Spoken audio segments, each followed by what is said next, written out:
আমার নাম শ্রী উপেন্দ্রনাথ ঘোষ। নিবাস বীরভূম জেলার টগরা নামক গ্রামে। 1872 খ্রিস্টাব্দে আমি বিএ পাস করিয়া চাকরির সন্ধানে প্রবৃত্ত হই। কয়েক মাস ধরিয়া বহু স্থানে বহু আবেদন করিলাম, কিন্তু কোনো ফল হইল না। অবশেষে সিউড়ি জেলা স্কুলে দ্বিতীয় শিক্ষকের পদ শূন্য হইয়াছে সংবাদ পাইয়া স্বয়ং সদরে গিয়ে বহু লোকের খোসামত করিয়া উক্ত কর্মে নিযুক্ত হইলাম। আমার বেতন হইল মাসিক 50 টাকা। আমাদের গ্রাম হইতে সিউড়ি 12 ক্রোশ ব্যবধান, বরাবর একটি কাঁচা রাস্তা আছে। আমি গ্রামে ফিরিয়া গিয়া নিজের জিনিসপত্র লইয়া আসিয়া নূতন কর্মে প্রবৃত্ত হইলাম। আমার বেতন হইল মাসিক 50 টাকা। যেমন অল্প বেতন, সেইরূপ একটি ছোটখাটো সস্তা বাড়ি খুঁজিতে লাগিলাম, কিন্তু পাইলাম না। হেডমাস্টার মহাশয়ের বাসাতেই শয়ন ও আহারাদি করি।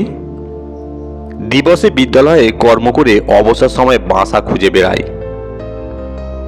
অবশেষে শহরের প্রান্তে একটি বৃহৎ পাকা বাড়ির সন্ধান পাইলাম। বাড়িটি বহুকাল খালি পড়িয়া আছে। স্থানে স্থানে ভগ্ন, তথাপি বাসোপযোগী কয়েকখানি ঘর তাহাতে ছিল। মাসিক 5 টাকা মাত্র ভাড়া দিলেই বাড়িখানি পাওয়া যায়। কিন্তু একটা গুজব এই বাড়িটিতে ভূত আছে। তখন আমি সদ্য কলেজের ছোকরা, ইয়ং বেঙ্গল। ভূতের ভয়ে যদি পশ্চাৎপদ হই, তবে আমার বিদ্যা মর্যাদা একেবারে ধূলিসাৎ হইয়া যায়। সুতরাং বাড়ি লইয়াই স্থির করলাম। কিন্তু অত দূরে একাকী থাকা নিরাপদ নহে। চোর ডাকাতের ভয় তো আছে, তাই একজন সঙ্গী অনুসন্ধান করিতে লাগিলাম। একজন জুটিয়াও গেল। তিনি আমাদের স্কুলের 4র্থ শিক্ষক, নাম রাসবিহারী মুখোপাধ্যায়। যদিও তিনি বিএ পাস করেন নাই, তথাপি কলেজে অধ্যয়ন করিয়াছেন এবং নিজেকে ইয়ং বেঙ্গল শ্রেণীভুক্ত মনে করেন। তাহার পূর্ব বাসায় কিছু অসুবিধা হইতেছিল, তাই তিনি আমার সহিত যোগদান করিয়া সেই বাড়িটি লইতে প্রস্তুত হইলেন। একজন পাচক ব্রাহ্মণ স্থির করা গেল, কিন্তু তাহারা রাত্রিকালে সেই বাড়িতে থাকিতে অস্বীকৃত হইল। বলিল, কাজকর্ম সারিয়া আমাদিগকে খাইয়া দাইয়া রাত্রি 9টার মধ্যে আপন গিয়ে ফিরিয়া যাইব। কি করি, তাহাতে সম্মত হইতে হইল। পরবর্তী রবিবার প্রাতে জিনিসপত্র লইয়া সেই বাড়িতে গিয়া বাসা করিলাম। বাড়িটি বহুকালের নির্মিত। চারিদিকের প্রাচীন স্থানে স্থানে ভগ্ন গো মহিষাদি নিবারণ করিবার জন্য বাঁশের বেড়া বাঁধা আছে। বাড়িটির চারিদিকে বাগান, অনেকগুলি নারিকেল, আম, কাঁঠাল, জাম প্রভৃতি ফলের গাছ আছে। বাড়িটির দ্বিতল নিম্ন তলের সম্মুখভাগে বেশ বড় বড় দুখানি ঘর আছে। সেই ঘর দুটি মাত্র আমরা দাখিল করিলাম, কারণ আমাদের প্রয়োজন অল্প। বাড়ির অল্প দূরে একটি উৎকৃষ্ট দিঘি ছিল। আমরা সেইখানেই নিয়মিত স্নান করিতাম এবং পাক রন্ধনের জন্য সেই জল আনয়ন করিতাম। একখানি ঘর আহারাদি করিবার জন্য নির্দিষ্ট করিলাম। অপরখানিতে 2টি চৌকি পাতিয়া আমরা 2 জনে শয়ন করিতে লাগিলাম। সমস্ত রাত্রি ঘরে প্রদীপ জ্বালা থাকিত। এইরূপে কিছুদিন যায়। ইতিমধ্যে দশহারার 2 দিন ছুটি হইল। সেই সঙ্গে একটি রবিবারও পাওয়া গেল। আমি বাড়ি গেলাম। বাড়িতে 2 দিন মাত্র থাকিয়া তৃতীয় দিন পদব্রজে সিউড়ি যাত্রা করিলাম। আমাদের গ্রামের 1 ক্রোশ পরে হাতছালা বলিয়া একটি গ্রাম আছে। পূর্বে এখানে স্থানীয় জমিদারের অনেকগুলি হাত বাঁধা থাকিত। হাতিশালা হইতে হাতশালা নামটি উৎপন্ন হইয়াছে। সেই গ্রামের প্রান্তে সড়কের ধারে একটি মন্দির আছে। সেই মন্দিরে রমাপ্রসাদ মজুমদার নামে একজন ব্রাহ্মণ বাস করেন এবং আপনার জপতপে নিযুক্ত থাকেন। তিনি একজন সিদ্ধ পুরুষ বলিয়া বিখ্যাত। গ্রামের লোকেরা তাহাকে যথেষ্ট শ্রদ্ধাভক্তি করে। সেইখান দিয়ে যাইতে যাইতে দেখিলাম মজুমদার মহাশয় গরম পায়ে দিয়া মন্দিরের বাইরে দাঁড়াইয়া আছেন। দেখিয়া রাস্তা হইতে নামিয়া গিয়া আমি তাহাকে প্রণাম করিলাম। আশীর্বাদ করিয়া তিনি আমাকে বলিলেন, বাবা তুমি কোথা যাইতেছ?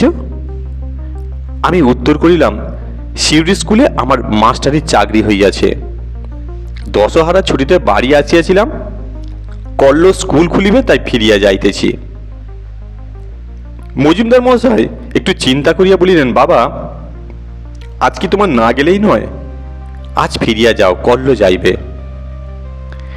আমি বলিলাম, কল্লো স্কুল খুলিবে, আমার নূতন চাকরি, কামাই হওয়াটা বড় খারাপ কথা, সুতরাং আমাকে ওইরূপ আজ্ঞা করিবেন না। মজুমদার মহাশয় বলিলেন, তুমি কোথাও বাঁধা লইয়াছ? শহরের দক্ষিণাংশে একটা পুরাতন খালি বাড়ি ছিল, সেই বাড়িটি ভাড়া লইয়া আমি আমার স্কুলের অন্য একজন মাস্টার রাসবিহারী মুখোপাধ্যায় একত্র বাস করিতেছি। বলিয়া মজুমদার মহাশয়কে প্রণাম করিয়া আমি পথ চলিতে লাগিলাম। বেলা আন্দাজ 2টার সময় সিউড়ি পৌঁছালাম। স্নানাহার করিতে 5টা বাজিয়া গেল।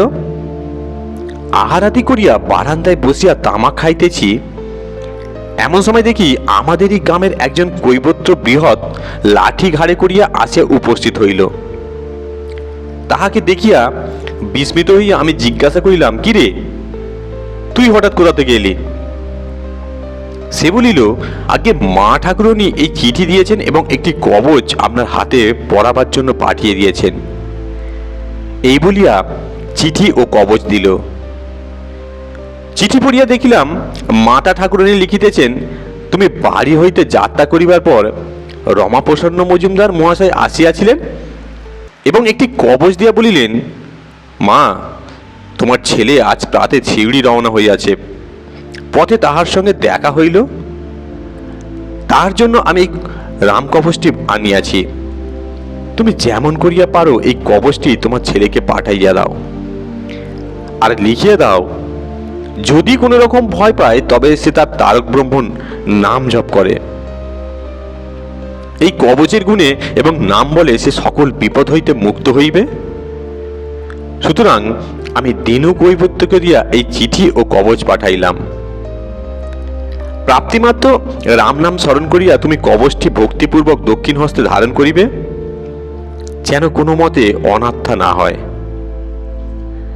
পত্র ও কবচ লইয়া আমি দিনুকে বলিলাম, তুই আজ এইখানে থাকবি তো? তোর খাবার জোগাড় করি। সে বলিল, আগে না, মা ঠাকুরনী বিশেষ করিয়া বলিয়া দিয়াছেন আজ রাত্রেই আসিয়া আমাকে সংবাদ দিবি যে আমার ছেলে কবচ পড়িয়াছে। সেদিন রাত্রে আহারাদির পর আমি আর রাসবিহারী যথাসময়ে শয়ন করিলাম। উভয়ের চৌকির শিয়রে বড় বড় জানালা খোলা ছিল। আকাশে মেঘ, মাঝে মাঝে গুঁড়ি গুঁড়ি বৃষ্টি পড়িতেছে, আবার মাঝে মাঝে প্রবল বায়ু আসিয়া মেঘকে উড়াইয়া একাদশীর চন্দ্রকে দৃশ্যমান করিতেছে। পথশ্রমে কাতর ছিলাম, শীঘ্রই ঘুমাইয়া পড়িলাম। অনেক রাত্রে হঠাৎ ঘুম ভাঙিয়া দেখি বাতাসে প্রদীপটা নিভিয়া গিয়াছে। ক্ষীণ মেঘ পুকুরে অন্তরাল হইতে জ্যোৎস্নালোকে জানালা পথে প্রবেশ করিয়া বিপরীত দিকে দেয়ালের একটা অংশ আলোকিত করিয়াছে। ঘুমে জড়িত চক্ষু অল্প খুলিয়া দেখিলাম যেন একটি কঙ্কালসার বৃদ্ধ আমার শয্যার উপর হাঁটু গাড়িয়া থাবা পাতিয়া বসিয়া আছে এবং এক দৃষ্টে আমার প্রতি চাহিয়া রইয়াছে। তাহার চক্ষু দুটি হইতে যেন ক্রোধ, ঘৃণা ও বিদ্রুপের জ্বালা বহির্গত হইতেছে। দেখিয়া আমি আপাদমস্তক শিউরিয়া উঠিলাম, ভয়ে চক্ষু মুদ্রিত করিলাম, কিন্তু সে অবস্থায় অধিকক্ষণ থাকিতে পারিলাম না। আবার চক্ষু খুলিলাম, আবার দেখিলাম সেই বিভৎস মূর্তি ঠিক সেই অবস্থায় বসিয়া আছে। আবার চক্ষু মুদ্রিত হইল। মনে মনে বলিলাম, আমার ভয় কি, আমার হাতেতে রক্ষা কবচ রহিয়াছে। মৃদুস্বরে তারক ব্রহ্ম নাম জপ করিতে লাগিলাম। কিছুক্ষণ পরে আবার চক্ষু খুলিলাম, তখন সেই মূর্তি আর নাই। সাহস পাইয়া উঠিয়া বসিলাম এবং জড়িত কণ্ঠে আমার বন্ধুকে ডাকিতে লাগিলাম, রাসবিহারী বাবু, রাসবিহারী বাবু। উনি উঠিয়া বলিলেন, কি মহাশয়? আমি তখন প্রদীপ জ্বালিয়া সমস্ত ঘটনা তাহাকে প্রকাশ করিয়া বলিলাম। তিনি অত্যন্ত ভীত হইলেন। সমস্ত রাত্রি আমরা গল্প করিয়াই কাটাইয়া দিলাম। পরদিন প্রভাতে সে গৃহত্যাগ করিয়া অন্যত্র আশ্রয় গ্রহণ করিলাম। আহারাদি করিয়া 10:30টার সময় স্কুলে গেলাম। টিফিনের সময় ডাকওয়ালা পিয়ন একখানি পত্র দিল। দেখিলাম সেখানে রমাপ্রসন্ন মজুমদার মহাশয় লিখিয়াছেন, বাবা জীবন, গতকাল তোমার সহিত সাক্ষাৎ হওয়ার পর আমি তোমাদের বাটিতে গিয়েছিলাম এবং তোমার মাতা ঠাকুরানীকে তোমার নির্মিত একটি রাম কবচ দিয়ে আসিয়াছি। তাহাকে অনুরোধ করিয়াছি যে অদ্যই নিশাগমের পূর্বে কবচটি তুমি ধারণ করিতে পারো। বোধহয় অর্ধরাত্রে তুমি কোনো ভয় পাইবে, কিন্তু সেই রাম কবচটি তুমি নিয়ত ধারণ করিয়া থাকিবে। আর যদি ভয়ের কারণ ঘটে তবে তারক ব্রহ্ম নাম জপ করিবে। মা ভবানী তোমায় মঙ্গল করুন। ইতি শ্রী রমাপ্রসন্ন দেব শর্মা। পত্রখানি পড়িয়া আমার বিস্ময়ের অবধি রইল না। সেখানে রাসবিহারী বাবুকে দেখলাম, তিনিও খুব আশ্চর্য হইলেন। পুজোর ছুটির সময় বাড়ি গিয়া প্রথমেই মজুমদার মহাশয়কে প্রণাম করিতে গেলাম। যে বিপদ হইতে আমাকে তিনি উদ্ধার করিয়াছেন তাহার জন্য অনেক কৃতজ্ঞতা প্রকাশ করিয়া জিজ্ঞাসা করিলাম, আচ্ছা, আমি যে সেই রাত্রে ভয় পাইব একথা আপনি কি করিয়া জানিতে পারিয়াছিলেন? একটু মৃদু হাস্য করিয়া মজুমদার মহাশয় বলিলেন, তুমি যখন সেদিন আসিয়া আমাকে প্রণাম করিলে তখনই আমি দেখিলাম একটি প্রেতাত্মা তোমার পশ্চাতে বেড়াইতেছে। কোনো কারণে সে তোমার উপর ভয়ানক ক্রুদ্ধ হইয়াছে এবং তোমার প্রাণহানি করিবার মানসেই তোমার সঙ্গ লইয়াছে। কেবল উপযুক্ত ক্ষণ পায় নাই বলিয়ায় সে কৃতকার্য হইতে পারে নাই। তুমি চলিয়া গেলে আমি গণনা করিয়া দেখিলাম যে সেই রাত্রেই ক্ষণ উপস্থিত হইবে। তাই তাড়াতাড়ি একটি রাম কবচ লিখিয়া তোমার মাতা ঠাকুরানীকে দিয়ে আসিয়াছিলাম। যা হোক, কবচটি তুমি কখনো পরিত্যাগ করিও না। আমি বলিলাম, মজুমদার মহাশয়, আমার সঙ্গে যে লোকটি সেই ঘরে শয়ন করিতেন তিনি কোনরূপ ভয় দেখিলেন না কেন? আমরা উভয় একত্রে সেই বাড়িতে ছিলাম, তবে আমার উপরই ভূতের এত আক্রোশ কেন? মজুমদার মহাশয় জিজ্ঞাসা করিলেন, সে লোকটির নাম কি? তার নাম রাসবিহারী মুখোপাধ্যায়। তিনি ব্রাহ্মণ। এই কারণে ভূত সহসা তাদের কিছু করিতে পারে নাই। তুমি কায়স্থ, তোমার প্রাণহানি করা তাহার পক্ষে সহজ হইত। এই কথা শুনিয়া আমি কিয়ৎক্ষণ নীরবে চিন্তা করিতে লাগিলাম। পরে বলিলাম, সে ভূত কি এখনো আমার অনিষ্টের চেষ্টা করিতেছে? করিতেছে। আর একবার সে তোমায় দেখা দিবে, কিন্তু সেখন কতদিনে আসবে তাহা আমি এখনো বলিতে পারি না। কিন্তু এই রাম কবচ বলে তোমার কোনো বিপদ হইবে না। তাহার পর 18 বৎসর কাটিয়া গেল। সে ভূতের কথা আমি বিস্মৃত হইলাম, কিন্তু রাম কবচটি বরাবর সযত্নে ধারণ করিয়াছিলাম। আমি ক্রমে দ্বিতীয় শিক্ষক হইতে প্রধান শিক্ষকের পদে উন্নীত হইলাম। পরে আরো কয়েকটি বছর সুখ্যাতির সহিত কর্ম করিয়া প্রেসিডেন্সি বিভাগের ডেপুটি ইন্সপেক্টর পদ প্রাপ্ত হইলাম। মফস্বলের নানা স্থানে ভ্রমণ করিয়া আমাকে বিদ্যালয় পরিদর্শন করিতে হইত। একদিন মেদিনীপুর জেলার গ্রাম্য স্কুল পরিদর্শন করিতে যাইতেছি। সন্ধ্যার পর আহারাদি করিয়া একখানি গরুর গাড়ি ভাড়া করিয়া সেই গ্রামাভিমুখে রওনা হইলাম। শরৎকালে পরিষ্কার রাত্রি, আকাশে চাঁদ ছিল। ডিস্ট্রিক্ট বোর্ডের পাকা রাস্তা দিয়া গাড়ি মন্থর গমনে চলিয়াছে। আমি প্রথমে শুইয়া একটুখানি ঘুমাইবার চেষ্টা করিলাম। ঘন্টা দুই এপাশ ওপাশ করিয়া যখন কিছুতেই ঘুম হইল না, তখন চক্ষু মুছিয়া উঠিয়া বসিলাম। দেখিলাম গাড়োয়ান তাহার বসিবার সেই সংকীর্ণ স্থানটুকুতে কোনো প্রকারে শুইয়া ঘুমাইয়া পড়িয়াছে। গরু দুইটি পরিষ্কার পথ পাইয়া অবাধে আপন মনে চলিয়াছে। এই অবস্থায় প্রায় ঘণ্টাখানেক কাটিল। আমার একটু তন্দা আসিতে লাগলো। আমি বসিয়া বসিয়া ঢুলিতে লাগিলাম। হঠাৎ গরু দুইটি থামিয়া গেল।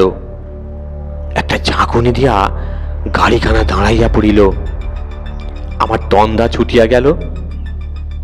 চক্ষু খুলিয়া দেখি সেই ভীষণ মূর্তি গরু দুইটি সম্মুখে পথ অবরোধ করিয়া গাড়ির জোয়ারের উপর জীর্ণ হস্ত রাখিয়া সেই সূক্ষ্ম চর্মাবৃত কঙ্কাল দাঁড়াইয়া আছে।